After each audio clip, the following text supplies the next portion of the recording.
Halo teman, jumpa kembali di channel Barber Kultur. Pada segmen kali ini saya akan membawakan barber history, yaitu yang berisi tentang sejarah-sejarah potong rambut. Dan pada video kali ini saya akan membawakan history of dreadlock.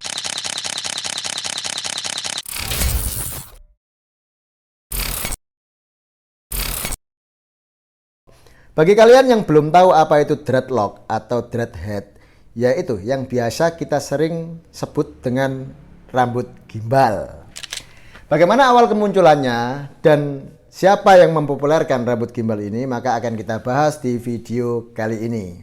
Mengenai sejarah kemunculan rambut gimbal, banyak sumber yang berbeda-beda teman-teman. Oleh karena itu, Barber Kultur merangkum dari berbagai sumber yang berbeda dan menyuguhkan untuk kalian para pemerhati gaya rambut. Satu kisah mengklaim bahwa rambut gimbal berasal dari India.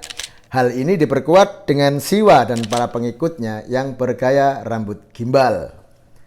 Namun, bukti arkeolog pertama ditemukan di Afrika, yaitu Mesir, di mana mumi telah ditemukan dengan rambut gimbal yang masih dalam keadaan utuh. Terlepas dari asal-usulnya yang berbeda-beda, rambut gimbal ini sudah ada sejak lama sekali teman-teman. Satu kisah bangsa Romawi mengklaim bahwa rambut gimbal telah dipakai oleh bangsa-bangsa Celtic, kemudian suku-suku Viking Jermani, kemudian kaum Nazaret, dan masih banyak lagi. Terus sebagian musisi-musisi Israel tempo dulu juga banyak memakai rambut gimbal ini. Untuk kalian ketahui apa makna dari gimbal atau dreadlock atau yang disebut dengan dreadhead, ya. Dread ini berasal dari kata yang artinya rasa takut teman-teman. Untuk melambangkan rasa takut terhadap apa yang mereka percayai, apa yang mereka tuhankan pada masa itu. Dan lambang rasa takut ini diamini oleh mereka dengan menata rambut gimbal. Namun ada satu sisi yang sangat unik teman-teman untuk rambut gimbal ini. Di mana pada masa-masa ahli kitab dulu, rambut gimbal ini dipercaya memiliki spiritualisme, yaitu memiliki kekuatan teman-teman. Mereka percaya bahwa dengan menata rambut gimbal akan memberi kekuatan supranatural.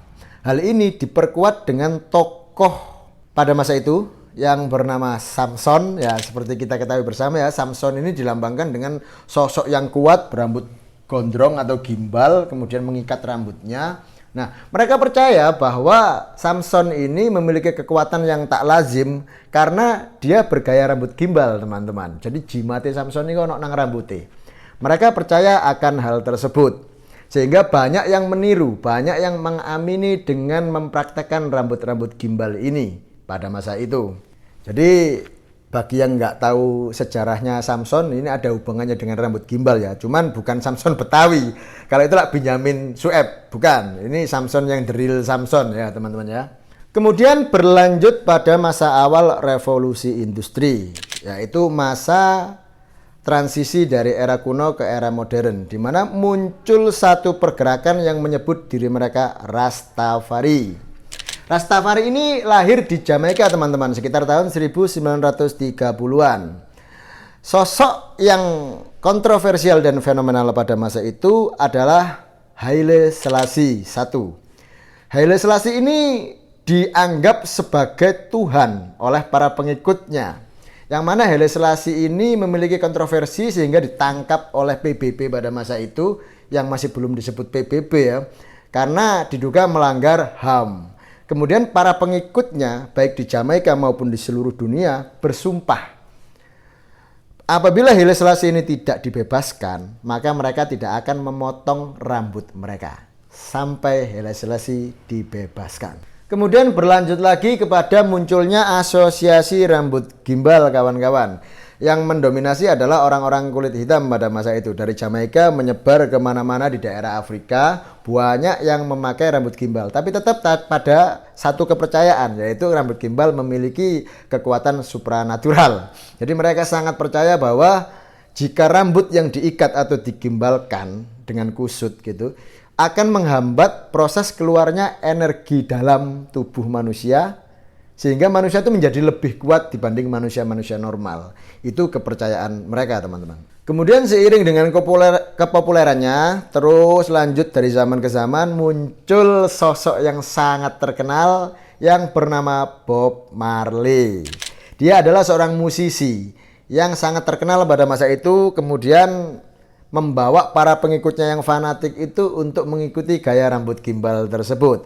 Jadi di sini Bob Marley adalah pengikut rambut gimbal ya. Jadi adanya rambut gimbal memang dipopulerkan salah satunya oleh Bob Marley. Tapi bukan berarti Bob Marley ini yang mempelopori rambut gimbal. Bukan. Bob Marley hanyalah pengikut rambut gimbal dari orang-orang sebelum-sebelumnya. Lah, dari sini terjadi perbedaan pendapat teman-teman tentang keterkaitan antara rambut gimbal dengan menghisap ganja. Seperti kita ketahui bersama, Bob Marley ini tukang ganja banget ya. Jadi ada yang menyatakan, kelompok Rastafari yang menyatakan haram bahwa rambut gimbal memakai ganja karena akan menjauhkan diri mereka dari ketuhanan. Namun di sisi yang lain sangat mendukung dikarenakan mereka percaya bahwa dengan kita beribadah memakai ganja, kita akan lebih dekat terhadap Tuhan. Dalam kurung ngefly itu mungkin yang dimaksud ya. Nah, dari situ tetap diikuti oleh para pengikut-pengikut mereka yang fanatik sehingga terbentuklah beragam organisasi dan kelompok-kelompok yang diantara mereka mengatasnamakan diri mereka itu gods, kemudian vegan hingga cyber god. Nah, di sini selain dari berbagai sumber yang berbeda, dari banyaknya pemakai di berbagai daerah, ada satu kesimpulan kuat yang menyatakan bahwa rambut gimbal memiliki kekuatan supranatural. Dan hal ini tidak terbantahkan sebab terlepas dari benar atau tidaknya, kepercayaan ini tidak terbantahkan jika kita melihat hingga era sekarang, orang-orang yang cenderung dikatakan memiliki kesaktian tertentu ya di luar manusia atau yang memiliki kekuatan supranatural.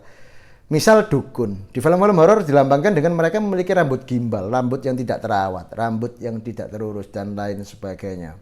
Kemudian beberapa seniman juga sering menata rambut mereka secara kusut dengan harapan mereka lebih terkesan passion banget dalam bidang mereka lah. Ini merupakan bukti bahwa kepercayaan itu masih dipegang teguh hingga saat ini.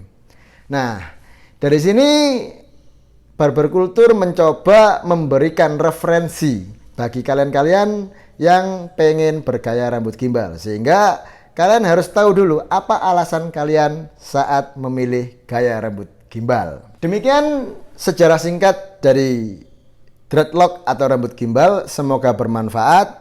Jangan lupa like, comment, and subscribe.